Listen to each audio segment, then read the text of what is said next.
Hello mga kameta! For today's video, cut-ote sa trabaho ang beshi nyo. At dahil cut-ote ang beshi nyo, nagkayayaan kaming mag-move on sa McDo. Charing!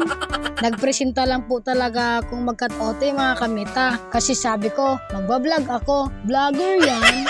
Charing! May schedule kasi na cut-ote sa production namin. Kaya nagpresenta na din ako na mag-cut-ote. Ang purpose ko talaga mga kameta ay para lang makapag-edit ng mga videos vlog ko para matapos na. Para voice over na lang ang gagawin ko pag uwi galing sa trabaho. Lagi kasi akong puyat pagpapasok sa trabaho. Kaka-edit ng mga vlogs ko. Inaabot kasi ako ng 4 to 5 hours sa pag-edit ng video at sa pag-voice over. Low quality pa lang yan. Paano na kaya kung high quality na? Charing! Kaya shoutout nga pala sa mga kapwa content creators ko dito sa Reels na hindi lang na-like at nakapag-comment sa post nila ang talo ka na agad. Huwag ganun!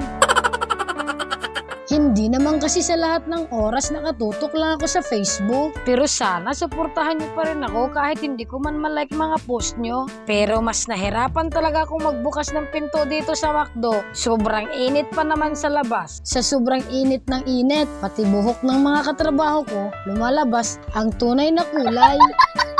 Andito na nga kami sa McDo mga kameta. Nag-usap-usap pala muna kami kung anong o-orderin namin dyan na magsaswak sa budget namin. Kaya mix and match na lang ang in-order namin para swak sa budget. Inutang lang kasi namin tong pera para lang makapag-McDo. Unexpected kasi ang pagkat-ote namin ngayon. Kaya walang mga pera ang beshi nyo.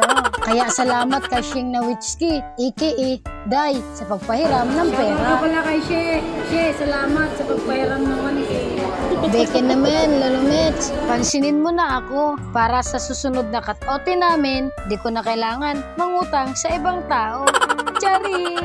Nagpapa-shoutout nga din pala yung mga kalinya naming nag-OT. Sabi, i-shoutout ko daw sila. O ito na, shoutout sa inyo! Oh, magandang dilag. Puso ko yung nabihag.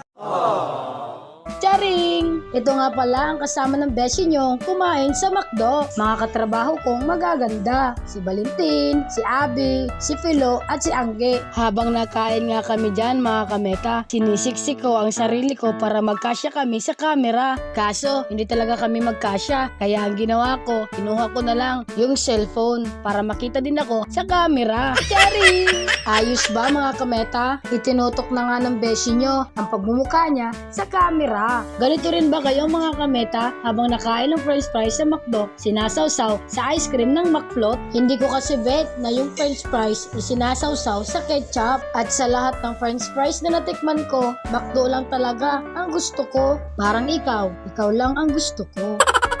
Nagutom ko ba kayo mga kameta? Ano pang hinihintay mo? Mag-McDo ka na, beshi! Yun lang. Bye-bye! Thank you for watching. See you in my next Jan Venture.